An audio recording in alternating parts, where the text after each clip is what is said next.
that's kind of funny. But yeah, I mean, filmmaker, author. I mean, you published a handful of books, and you actually started a homestead school a couple of years ago. And just a fantastic guy. It has been a real pleasure to get to know Rory, and just become friends. So it's a real pleasure to have him here. David Klein, to his left, David is a fascinating guy. He has lived on his wife's home farm, your home farm, your entire life, and in 55 years, you and your wife Elsie have never, if I get this right, you've never bought eggs, milk, or chicken, or honey. They have bees. They have never bought any of those things, which is pretty incredible. David actually publishes a magazine called Farming Magazine for 21 years now, and they just do a great job. It's the famous Unknown magazine. A famous Unknown magazine. That's good. And he's actually written about 4 books. Farming Magazine and David have a booth over there somewhere, and you can pick up those books and subscribe to Farming Magazine as well. Next to him is Mr. Jerry D. Miller. Jerry is a local organic dairy farmer. Just lives outside of Berlin over there.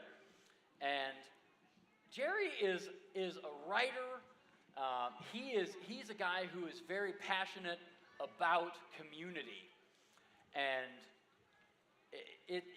it has been a real joy for me to get to know Jerry and his family over the last while.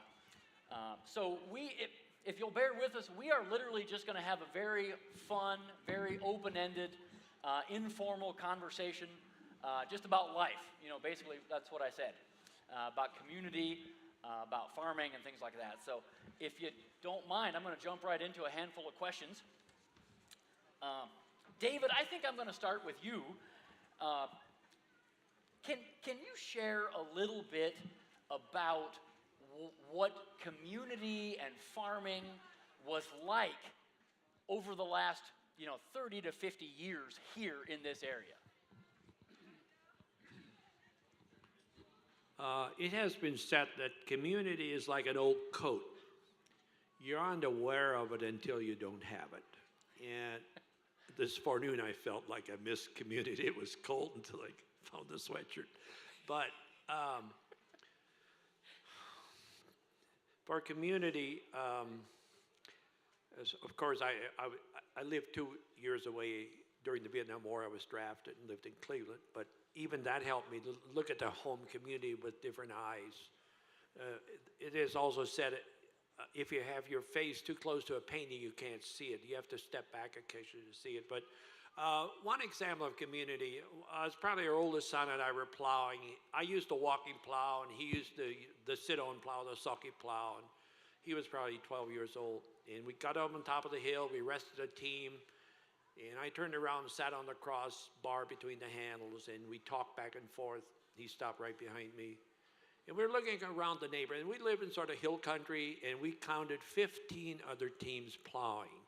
And just knowing that if we had misfortune in our family, those 15 teams would unhitch and come to our assistance. And that to me was community. And it just, I want to not take much time here, but I think Wendell Berry said, if you buy locally, if you shop locally, $1 may exchange hands 17 times before it leaves the community. Well, I think, that's a nice story, but how can you prove that? That's so. Usually when I go to Mount Hope, we go early in the week. And by the way, if you non-Amish people in here, there are more horses sold in Mount Hope than anywhere else in the world. So I go the first part of the week because it's a little slow then. I go to the post office. And I went in there, and the postmaster was counting out his money. Those worn out $1 bills he was laying off to the side. He said, these will go up to Cleveland to the Federal Reserve and they'll never come back. He said, you people don't get away enough. You wear the money right out in your community. And there was. We simply, and it happened the second time I got in there. Logan was counting, was sorting his worn out, those dollar bills were like boiled cabbage. They were so worn out and limp. Well, if you go to Walmart, every evening at 10 o'clock, it goes to Bentonville, Arkansas. And if we buy locally. So that to me is community, as you said already. You hear the word community. And we people have attempted to preserve community by, you say, adnung, or a little bit of discipline. It is. And what really saved our community was the decision to stay with the horse, plain and simple. The draft horse determines the size of our farm. Our standardbred determines the distance we travel. All our little villages in East Holmes are thriving because of the horse. Well, thank you, David. That is fascinating. Rory, can you share a little bit about your own journey with figuring out how to put down roots while still being in the, quote, English world and living with technology and things like that? It's an interesting dichotomy, if you will. Yeah, so my background is, this is all very foreign to me. You guys dress really funny. But lately, I've been dressing more like you all the time. I basically have spent my whole life with what would be the English, just the way the world is and what the world is teaching you and showing you. And because I grew up doing music and playing music and having all the dreams and aspirations, as you could probably imagine, what happens is that if you reach all of your goals, you will find out that they are incredibly empty. There's no there there. And so for me, as I got older and older, and I started to realize I wanted something more sustainable out of life. And so when my wife was really the first one, she knew it better than I did. And so little by little, we've just been turning and trying to find things that matter more. And one thing is community and putting down roots. And so I grew up, kind of in a trailer park, living all over the place most of my life. But when I started having success, for some reason, something inside of me said I should buy an old farmhouse. So I bought an old farmhouse about an hour south of Nashville and started putting down roots. And that's all that I continue doing. I think God has given me a specific skill set to do some things that have taken me incredible places, and this is one of them.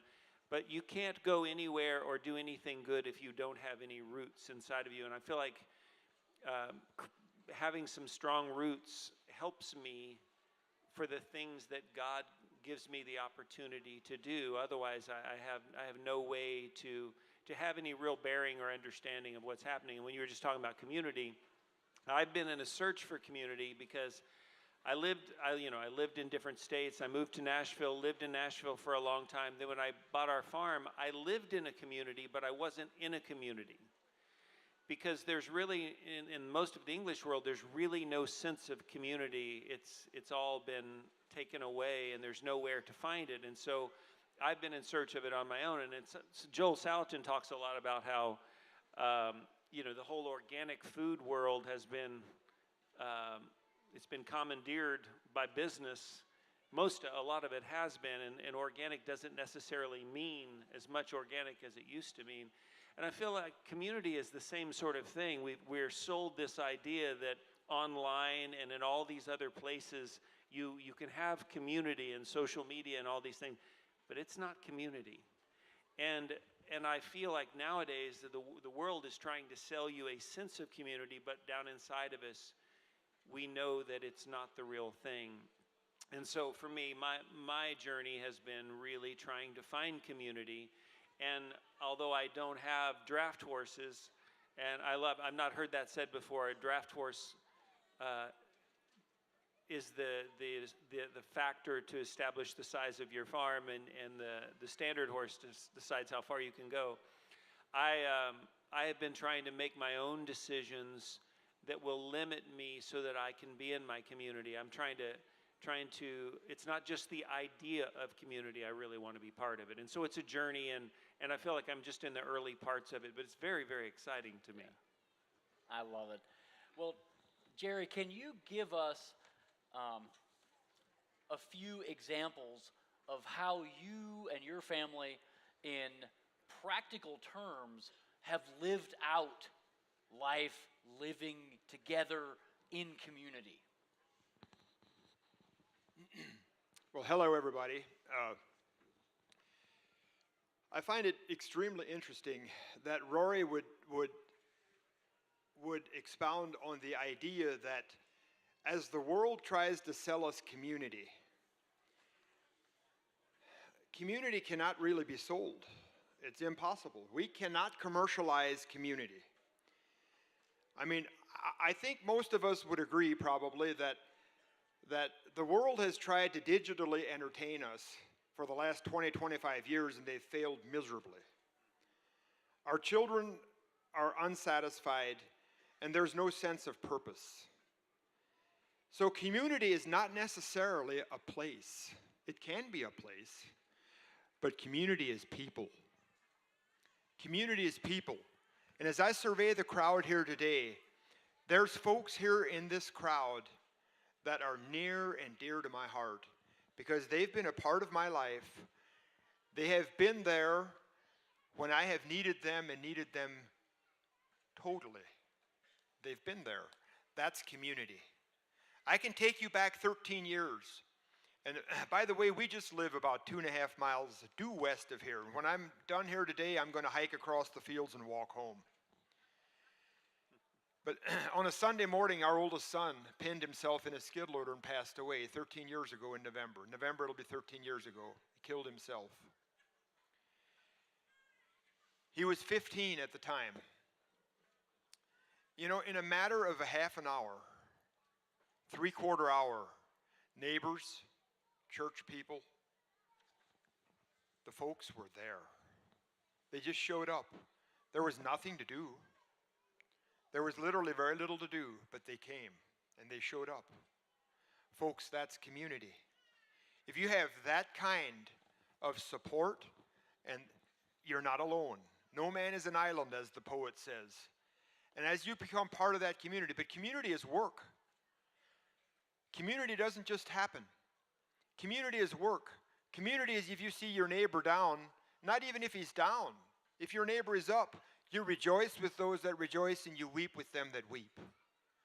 That in a nutshell is community. David, are there any ways in which you sense things changing that we have to focus on keeping so that we don't lose what Jerry's talking about, you know, what Rory's trying to get, you know, down in Tennessee? What are your thoughts? We have seen changes our 55 years of marriage. Some positive, some negative. Where, as far as community goes, in our quest for self-sufficiency, I always see this as a double-edged sword. You know, we become self-sufficient. We have, you know, my wife is, just like Joe Salton was saying, we have the basement full of canned jars, and probably in a year, she doesn't have more than half a dozen tin cans open. And so we're very self-sufficient, but we don't, if we become so self-sufficient, we don't need our neighbors. So, you know, it's how do you balance that? And I see in the community, as my wife was just telling me the other day, that desire of everybody in here, it's still that desire to be there for somebody if the need arises, but we have eliminated so many of the needs. When my dad was dying in 1993, and he was a thrasherman from about 1929 to 1957. There were like 25 farmers that worked together, and that was 93. I looked through his diaries, and I'd read this. Yes, Mrs. Stutz, she made, this was the fall for corn husking when they ran this mechanical corn husk. She made such wonderful sweet potatoes. Well, we never had the candied yams. We just had fried sweet potatoes, but she made candied yams. And Mrs. Rodager, now Mrs. Stutz was Catholic. Mrs. Rodager was Lutheran. She had those wonderful hams that they cured themselves, and they were salty. It said we drank water all afternoon, but that ham was good. So then I told him, Dad, I think you saw really a good part of American agriculture when there was enough technology to lighten the load, but not enough to replace your neighbor. And that was this was in an agriculture community, and it was so so that's what we people, even though we dress funny, we act funny, is we have tried to do is we have struggled with technology for many years, and how do we? Well, to us, technology is never neutral. It is positive. As I was saying last night, that Omar Bradley, the 4- or 5-star General of World War II, said technology is a wonderful servant but a terrible master.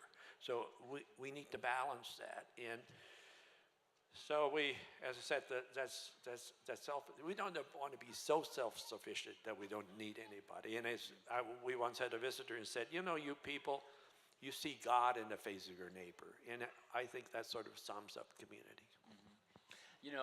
A neighbor of ours told me a story a year ago, 2 years ago, that his dad, many, many years ago, saw the Amish farmers go together, and they pooled their money and they bought a baler together. And so what they would do, obviously, when baling season rolls around, each cutting they would go around to the farms and they would help each other bale hay.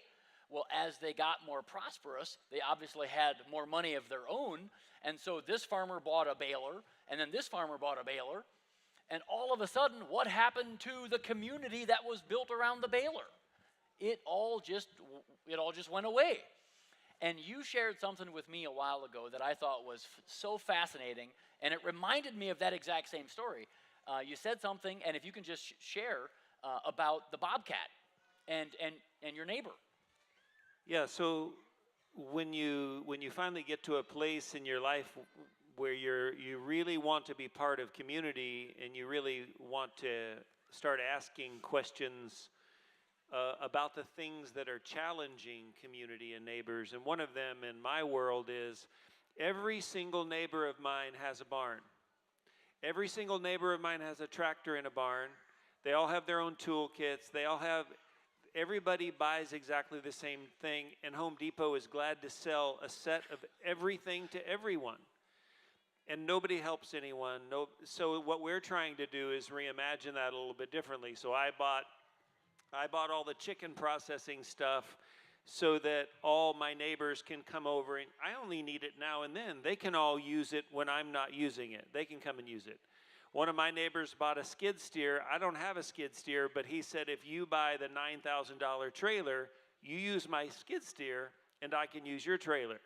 We have in one of our barns, we have an old lift that it's broken, but we're trying to fix up the lift, and we want to make a lift in our barn so that that's where people can come change their oil. Not everybody has that opportunity, but it really does. For us, me and some of my neighbors are trying to think about how can we help each other and remove in being self-sustaining. Self just doesn't mean me. It means what could we do so that we don't drive and have someone else change our oil for us, or we don't hire somebody who comes with a skid steer.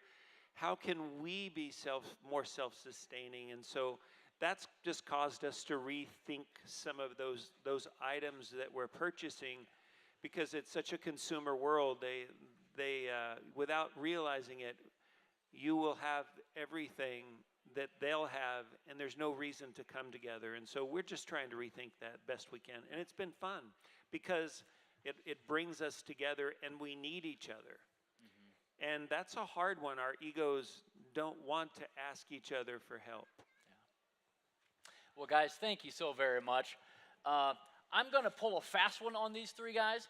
We have a few minutes. Does anybody have a question for any of the three Yes.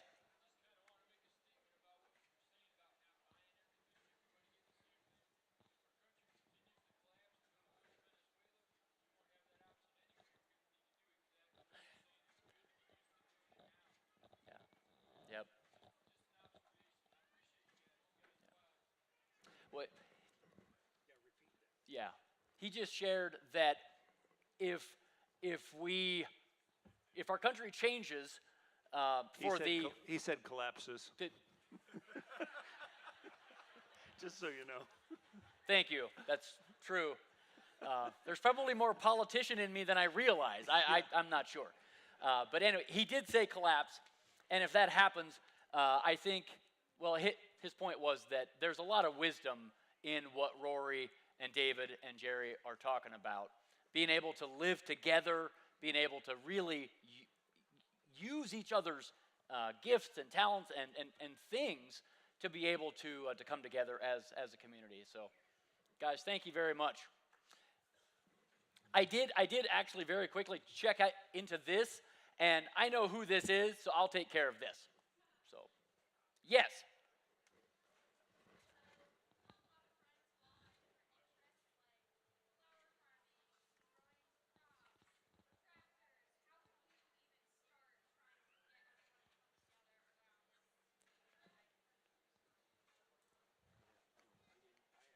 Well, one thing, if I can repeat the question, if I understood it correctly, is you have a lot of friends and neighbors that have a lot of these things, but how do we get it started? How do we get it together?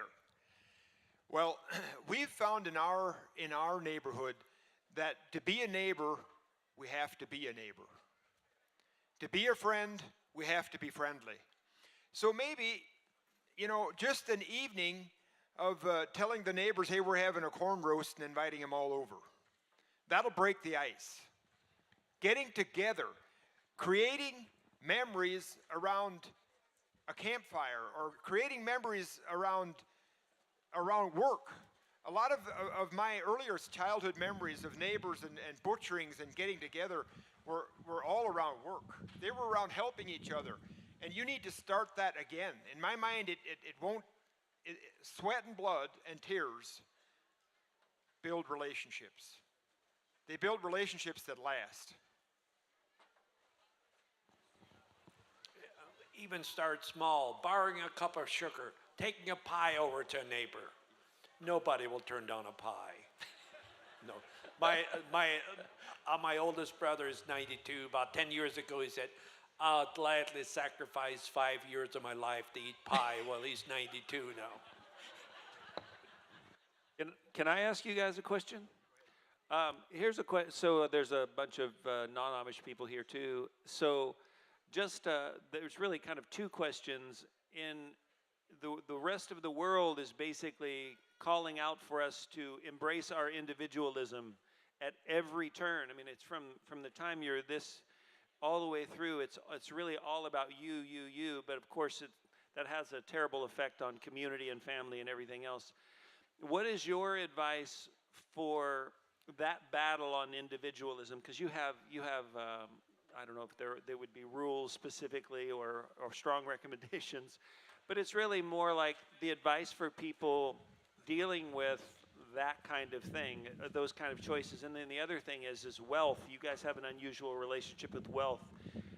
In our world, wealth is all we're supposed to be doing. We're, without realizing it, we're just trying to make as much money as possible. Why?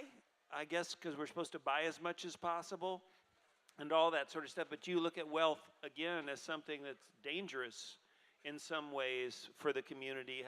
How just any advice that you might have and just how you look at those individualism and money? Well, I guess about the first thing that pops in my mind about individualism is if I go back just into my childhood, there was 11 of us children. And when mom said supper's ready at 5 o'clock in the evening, you were there at 5 o'clock in the evening. If you didn't get anything. Took care of individualism really quick. So we see the modern family, and the modern successful family has 2 kids, preferably a boy and a girl, 2.5. and they are catered to, and they're little gods. They're little gods. By the way, Joel said the other day when he was at my house a while back, he said, most of the time in America, most dinner choices, most dinner decisions for the menu are made by children under 4 for the family. That's pretty crazy. Yeah, that's really crazy, actually. So, in a larger family,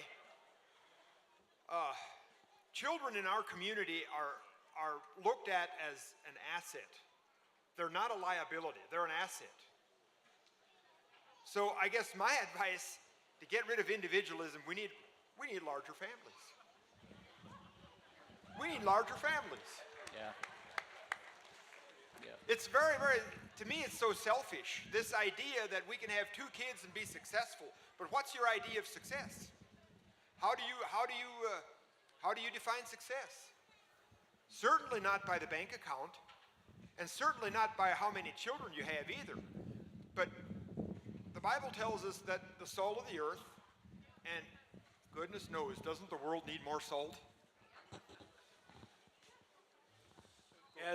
As Joel said this morning, he said, the people don't pass food anymore. Elsie and I have been saying that for years. You know, sometimes I don't even get some of it because it just stops when we have company. They haven't learned how to pass food. They just, they lay out and here. Yeah, that's right. Here's the bowl. We get, I'll say English people sometimes. We entertain English people in our homes. At one time we did quite a bit of catering and we had people there. And to pass food around is an art. They don't know how.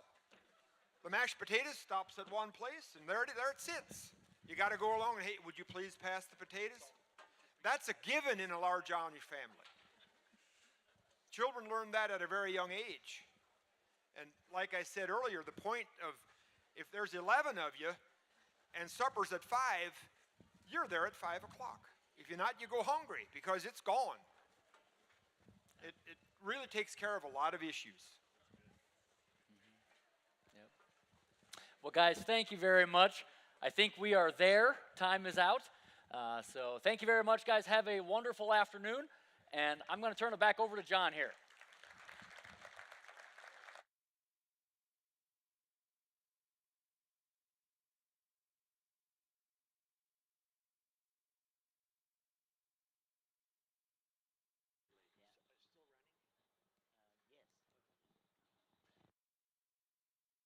Okay, if I could just have your attention, a couple of updates. So the exhibits are now open. There are canning demonstrations, rope making. There will be butchering. Joel will be butchering some chickens later this afternoon. So just go and enjoy yourself. But the main announcement I wanted to make is we are planning to serve dinner, like they said, promptly at 5 o'clock.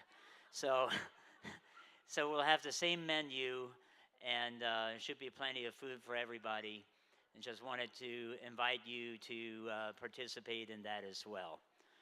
So hope to see many of you out tonight for the fundraiser event as well. There's a donation box in the back. Thank you again. Enjoy.